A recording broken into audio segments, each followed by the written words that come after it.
Okay, well, so this is my first video ever, and I'm just sort of doing this to gauge whether people are at all interested in this subject. I'm hoping that I can provide a somewhat reasoned, well thought out perspective on this and other issues. And it's in an area that I think generally is very, very wrought with tension and usually lack of facts and lack of thorough analysis because it's so highly politicized and so um, important to people for serious reasons.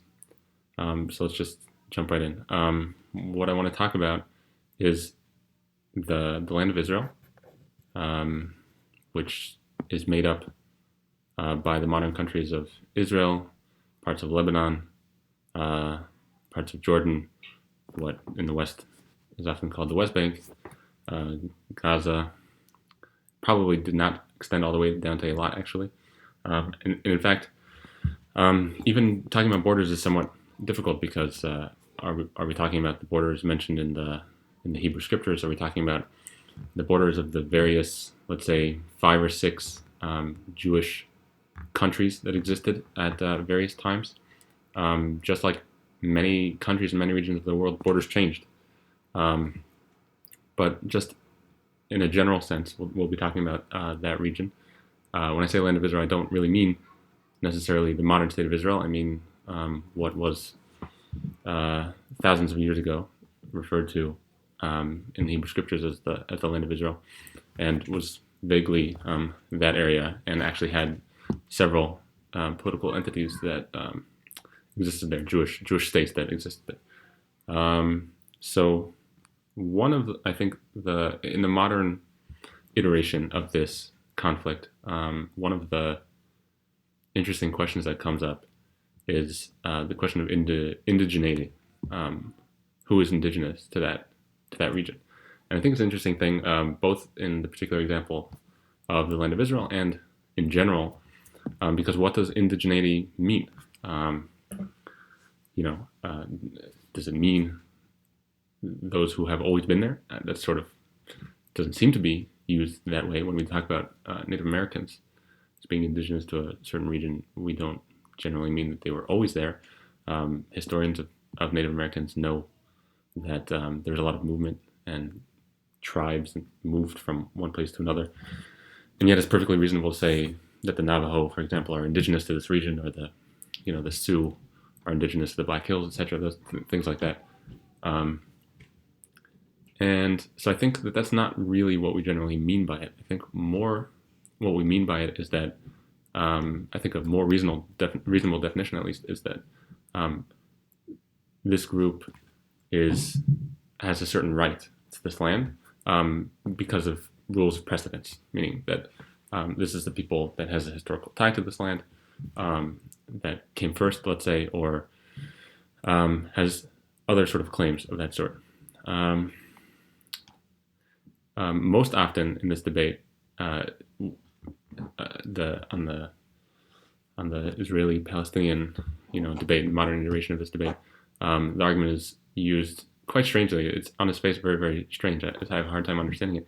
That the Palestinians are indigenous to this land, and and therefore they take precedence in discussions of that sort. In the same way that you might imagine an argument about Navajo people taking precedence in Navajo territory since they came first, and therefore in certain disputes they should have primacy. I think the claim of Palestinian indigeneity is quite strange, not least because the whole concept of Palestinian peoplehood is incredibly strange. It's maybe less than 60 years ago that anyone ever claimed that there was anything called the Palestinian people.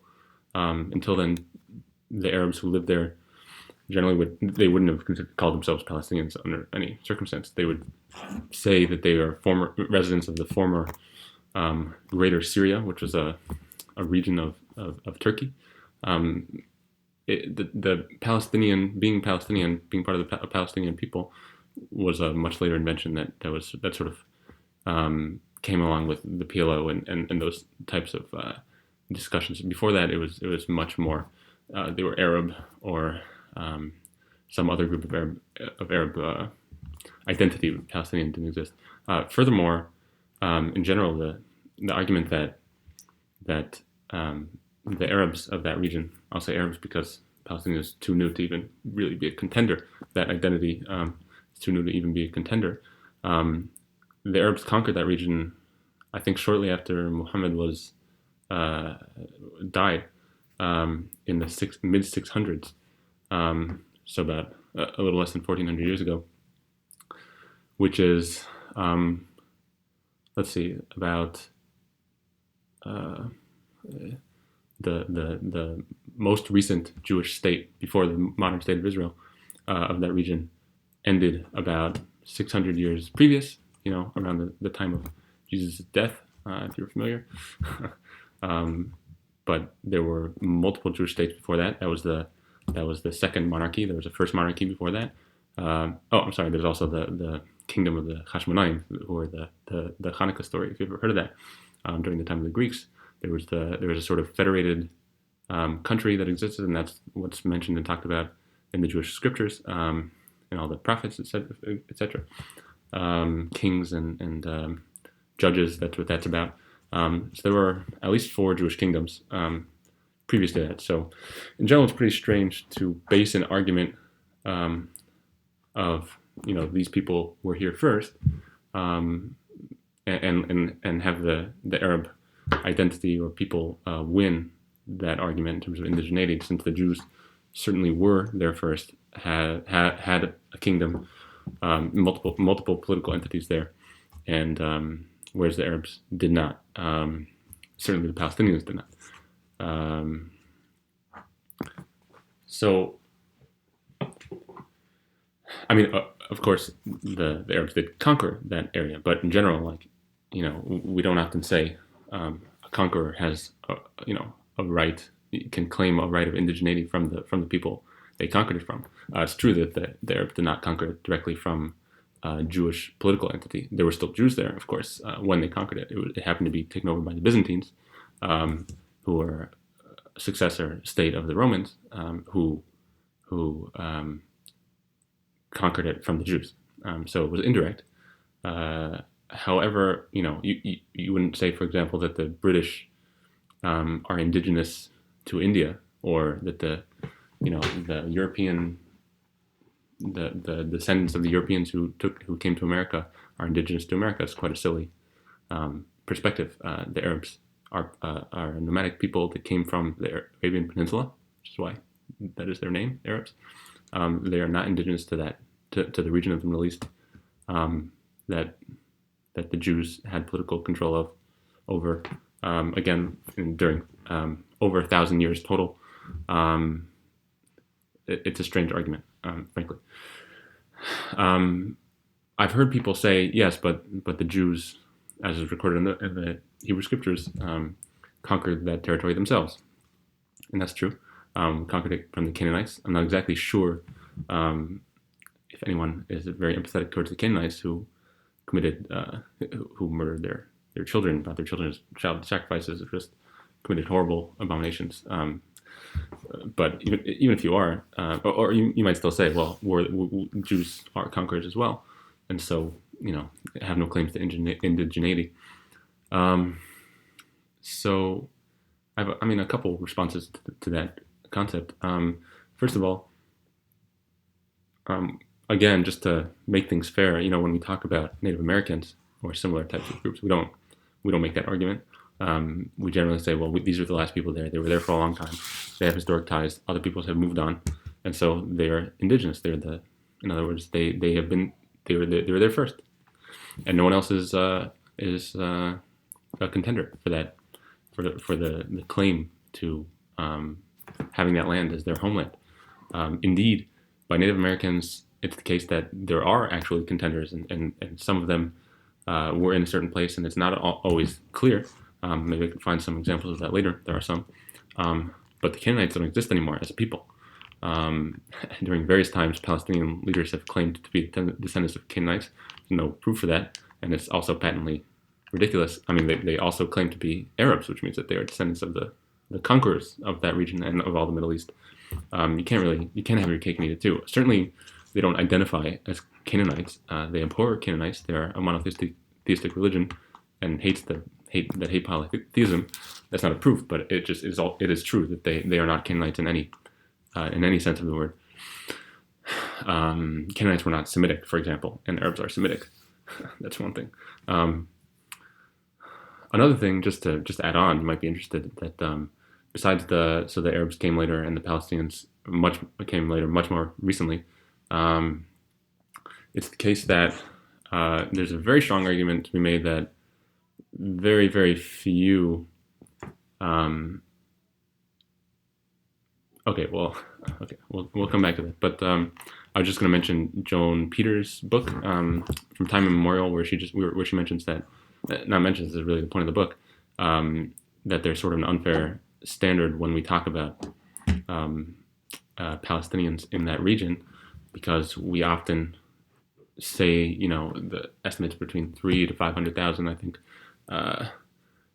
Palestinian refugees as a result of the Israeli War for Independence, where the UN defines Palestinian refugee differently than is defined refugee anywhere else, and it defines it as having been in that region for 2 years prior, which is very, very strange. It means you can have a claim to Palestinian identity, and therefore be indigenous, according to this broader line of reasoning, if you came from Iraq just 2 years before and had lived in that region, the British Mandate of Palestine, for 2 years. Now you're Palestinian, and not only that, but there are other strange anomalies that go on with the Palestinian refugee status, which is that all your descendants forever, no matter whether you settle or become citizen in another country, remain refugees, which again is not the case with any other refugee population, which means, I think, Rashida Tlaib, I think you pronounce it, she's obviously well off. She's in the U.S. government. I believe she would be classified as a Palestinian refugee, as her kids will be and her grandchildren. It's quite strange. So to claim indigeneity for a group that we know, Joan Peters says 80%, certainly a huge proportion of the Arabs who were in that area before the War for Independence were not Palestinian, besides the fact that none of them thought of themselves as Palestinian, but they didn't even come from that region. They very recently came from other parts of the Arab world, in large part due to the fact that Jews were going to that region in large numbers and had brought money with them, and there was employment there. And so Arabs came from these places where they couldn't make any money, and they came to where there is money. And so it's a sort of irony that it was actually Jews who were sort of building up this land attracted this huge amount of Arabs who this tension later brought tremendous amount of trouble, obviously, in this region. In terms of the refugee crisis, I think it's interesting to note, and it's often overlooked, the fact that the estimates for Palestinian refugees, again, they weren't called that at the time, or they wouldn't have identified as Palestinian at the time, but these Arab refugees, I think the estimates range between 300, 500, 3 to 550,000 refugees, again with strange definitions. The fact is, in the next few decades, Jewish refugees from the Middle East who never left the Middle East were in the Middle East since the exile of Jewish communities from the various kingdoms, from the most recent kingdom that was destroyed by the Romans. So almost 1 million, something estimates 850, I think is a conservative estimate for refugees from Muslim countries, including Iran. Otherwise, I would say Arab countries fled and were patriated into Israel, and they were refugees. There were bombings. Baghdad. There were a third of Baghdad was Jewish. They made up an integral part of the Muslim world, and with the rise of the Jewish state, the Muslim communities in these countries basically made it untenable for these Jews to continue living in safety in these places, and they were forced to flee. Often with, I mean, almost exclusively without their possessions, nothing more than what they could take on their back. They couldn't take money or possessions out generally. I think it's true that the Jews leaving these places, I think Iraq alone, but certainly in the whole Middle East, the property that was owned by these Jews when they fled, if you put it all together, it would be significantly more land area than the land of Israel. If you're talking about money, it's astronomical. The Jews in the Middle East tended to be quite wealthy, especially in Iraq. The Iraqi Jews were incredibly wealthy. They had a lot of money. What they had to leave behind is so much money that it would pay for the demands to pay for the Palestinian refugee crisis 10 times over. But there's no outcry for this money. Effectively, the Middle East, other than Israel, is Judenrein, is free of Jews. It's ethnically cleansed because it's untenable for Jews to live in any of these places. The only somewhat significant Jewish populations left are in Morocco and Iran, and they're quite small, certainly compared to their former glory. And it's very, very sad, especially in Iran. The Jews are very much in danger. They're not free to, in general, Iranian people, mostly Muslim people, are in a tyrannical regime that wants them imprisoned, just a giant gulag essentially. But okay, maybe not as bad as Stalin's Russia, but bad. And the Jews there, they're in an even worse situation. So I guess I just want to end up here. There's plenty more to talk about. I want to see what people are interested in hearing about out of the things that I've said. I could go on talking for a long, long time. And I just really would love to hear what you have to say. I've been talking today about Jewish indigeneity. I think it's quite obvious that the Jewish identity has the most reasonable claim to indigeneity, to be an indigenous people to the land that's called Israel.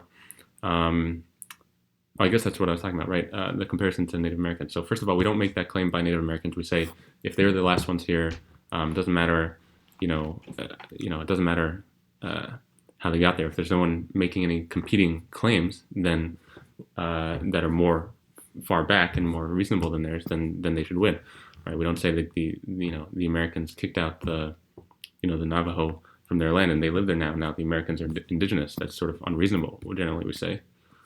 No, these people have a more previous historical claim, historical attachment, and so they win, and they're the ones that are indigenous. I think it's pretty, I just don't really understand why Jewish indigeneity to the land of Israel is not recognized. In fact, our connection to that land is significantly, is as significant as any other indigenous people that you could recognize in the world. I don't know. If anyone has any response to that, I'd like to hear it. And maybe we can talk about that next time. For now, I guess I've never done this before. Like, subscribe, or something, and then I'll make more videos.